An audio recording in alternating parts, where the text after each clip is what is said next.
Banyana ithumbe ibhigiri yeWAFCON ngovela bahlinze wanonyaka.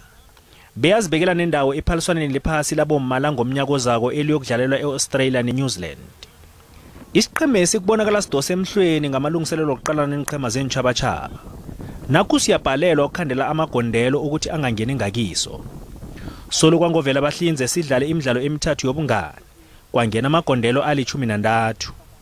Nanyana kunjalo umbanduli weBanyana ubuka abadlali abatsha abathole ithuba lokuthoma nabe badlala neAustralia mhlapha nje. We tested a lot more players and some of them raised their hands and that we were really happy for. Now this was all about also making the core group bigger and I think we've made the core group bigger now. Abadlali beBanyana bathi kuyabalekelela ukudlala neziqhema eziphezulu eheleni leziqhema zephasi ngombana kunengi abakufundako.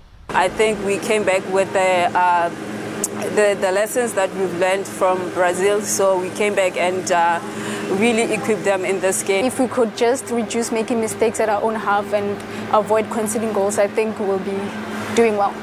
It's good that we have friendlies so that we can prepare for the World Cup. I mean, we played against Brazil and now Australia.